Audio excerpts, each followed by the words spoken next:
Wiggins cleared for game 1 of the playoffs, a huge win for Golden State. Wiggins hasn't played since February 13th, missing the Warriors' final 25 games of the regular season because of a family matter. Golden State is still deciding whether Wiggins will retain his starting position or come off the bench. He isn't the only one ready for the playoffs, though. Here's Money Green on the Warriors' reputation. It's huge to have that reputation going into the playoffs because you know, people can act the way they want to act, and you can make your mouth say anything, but it ultimately shows up when someone is a little bit fearful. Some of the issues that we had during the regular season, they just don't go away. Like, you still have to correct those, but, you know, the focus level in the playoffs is totally different. All right, look who's here. Kendrick, Perkins, Brian Windhorst, Wendy, Perk, good morning. How we doing? Happy Friday. Good morning. What's up, Molly? Happy Friday. Wendy, Stephen A., what's going on? I see you in LA. Fellas? I know you What happy. up, fellas? I know What up, you fellas? happy. That's right. What up, fellas? He's happy. Let's give Neon. Let's give Neon the floor. Go ahead, Molly. Go ahead, please. Can I live? Perk, is this the last chance for the Warriors to win a title with this core? Yes. And Molly, it's okay. It's okay. Like, they've had a great run. They have dominated for so long. But when you look at where the Warriors are now, when you look at Steph and Clay and Draymond, right, and then you look at the other guys like Kuminga and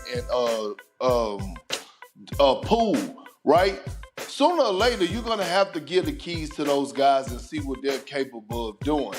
And when you look at everything that went on throughout this season, starting from training camp, signs tells me that Draymond Green is not going to be in the Warrior uniform next year. I believe somebody else is going to pay him what he's looking for. I believe he's going to go bring great value to another contending team. Hell, at this point, I don't know if the Warriors will be able to keep Klay Thompson. I think his value is going to be high for another contender team that's going to be willing to empty out the bag for him. And it's okay. But I will say this, if they're going to make their one last run, right, the time is now. Now, there's no pressure on them, but if they want to go out in good fashion, then they have to do it now. But I do believe that this is the last time we're going to see this core group be able to make a title run together. Unless they win. And if they win, then there may be pressure to do so. Now, a couple of weeks ago, Steve Kerr said this is not the last dance. And there may be nobody on the planet more able to comment on this than Steve Kerr, who was a part of the original Last Dance. But it might be the last waltz. Because as you mentioned, Perk, Draymond Green's a free agent.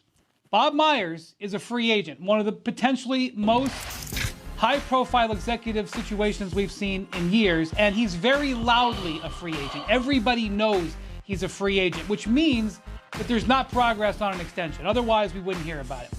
Klay Thompson is due an extension. Steve Kerr is due an extension.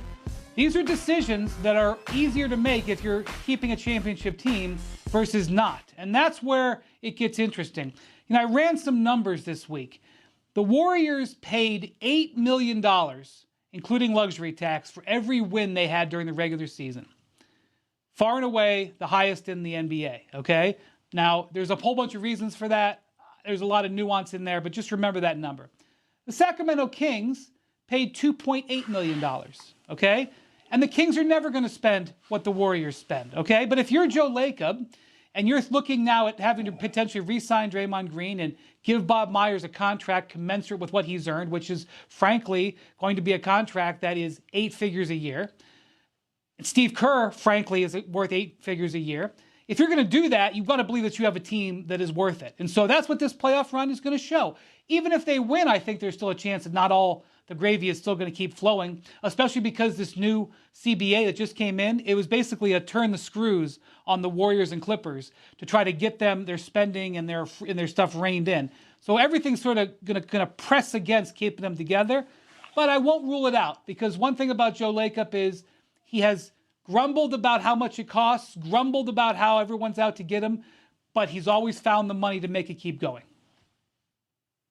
Wendy, you hit it right on the head, my brother. And the name Joe Lacob obviously is key here because contrary to what some idiots out there believe, Steve Kerr ain't the one that pays these players. That would be Joe Lacob, okay? And I kind of know the guy a little bit. And let me tell you something right now. These brothers win. These brothers win.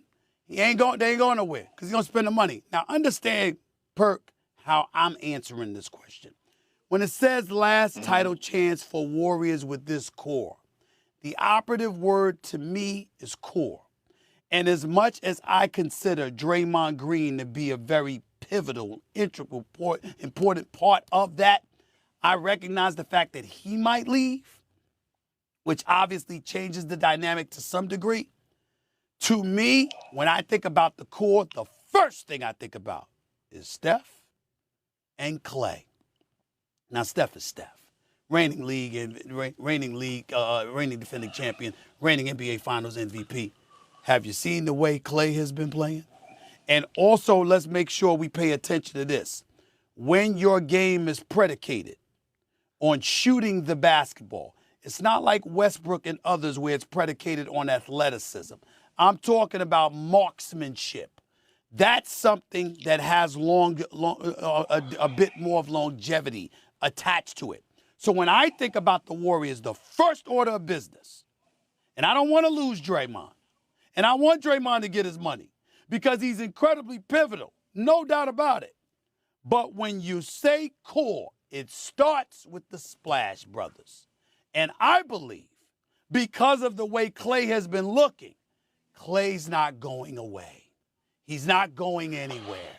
And as long as Clay is not going anywhere and Steph Curry is not going anywhere, for the foreseeable future, you can mix and match parts whatever way you want to. When it counts, I believe the Warriors will be relevant. They'll be knocking on the door. To me, this is not their last title chance at all. So, S.A., I know you're on a lot of meds, and obviously you must have traveled across the country either yesterday or early this morning. By the way, Perk, I had to take additional meds this morning. I had to take additional meds this morning just to have a voice to go and get you. So I'm a little drugged. It's true. Okay. It's true. Yeah, okay, because I think you brought up antibiotics, but the way that you're talking right now, it has to be a little bit more than antibiotics, because if you think in your mind that if they lose Draymond Green and they keep Steph Curry and Klay Thompson, that they still going to have a fighting chance every single season that they have those two to win a title, you are losing this, S.A. You are losing it. When you talk about the heartbeat, the heart and soul of this ball club, it is not Steph, although he's the best player. It is not Clay, although we know he's capable of going off and having a 60-point night. It is Draymond Green.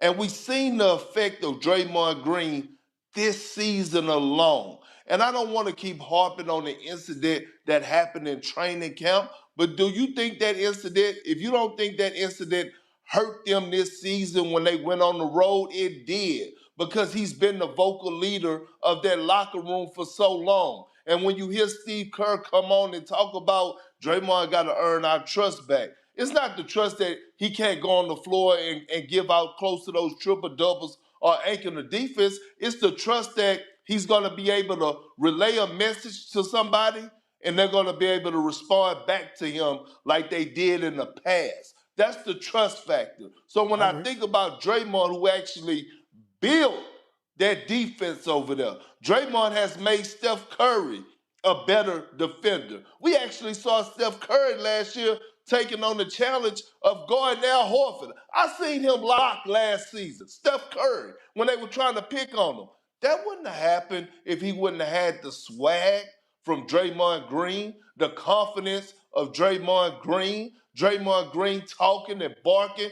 I just saw a game where they was down 20, I believe, to the Pelicans, and Draymond Green literally jumped the game up, got into altercations with guys, and all of a sudden the Warriors climbed back and won that game. So when you think about the core, it's no middle section, no middle area with the Golden State Warriors if they don't have Draymond Green. Okay? First of all, understand what I'm trying to say here.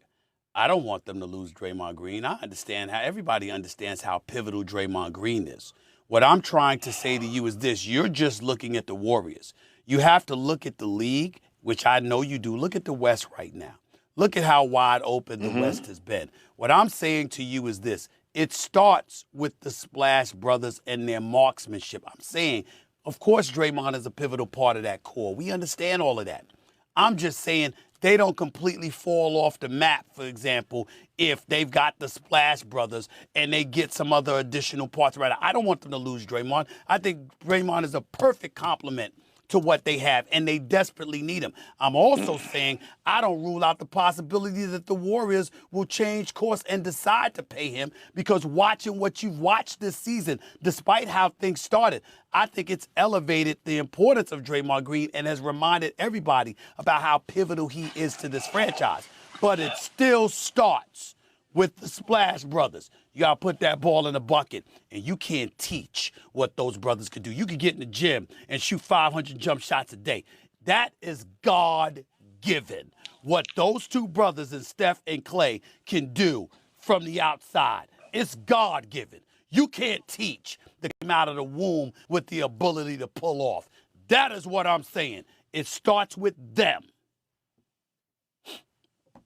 All right. That game's tomorrow, 8:30 Eastern on ESPN, and we got another good one on Sunday.